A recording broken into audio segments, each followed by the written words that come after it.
super city. I've been there, and I really enjoyed that. In fact, it was when Vice President Sambo was there. Now, the next governor to speak is Governor Rotimi Amaechi from the River State.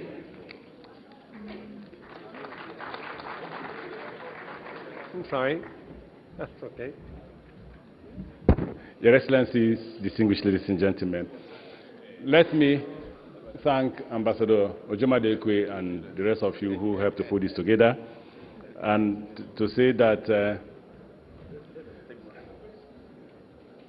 my colleagues in the country know that Port Harcourt is we're the second largest economy in Nigeria, and our economy is bigger than close to 54 Nigerian countries.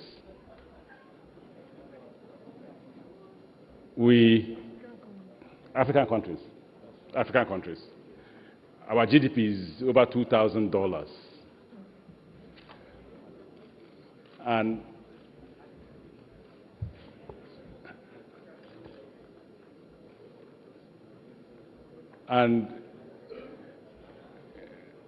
even though we're an oil-based economy, we have diversified.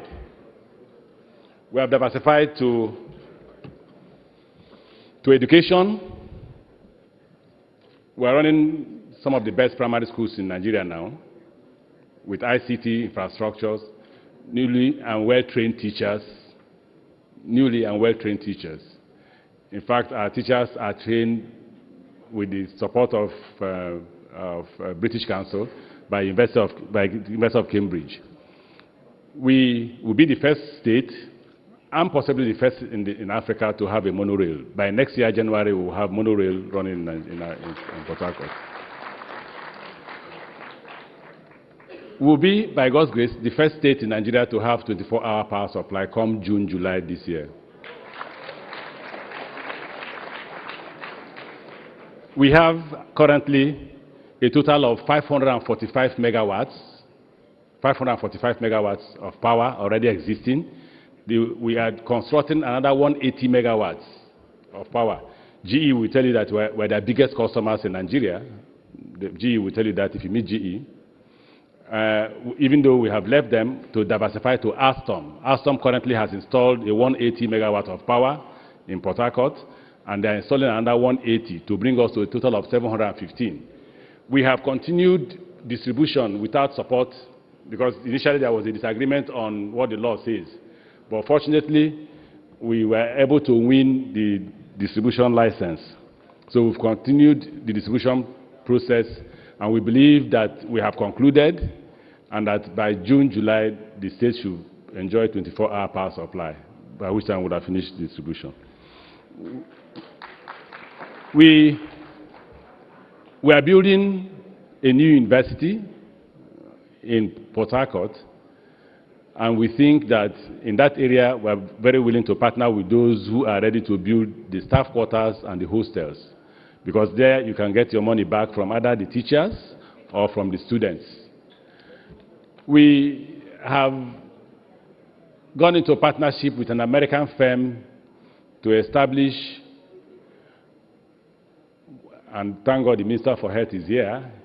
He declared it as one of the best dental centers in Africa, and has promised to sell it. So I hope when he will speak, he will sell it to the public.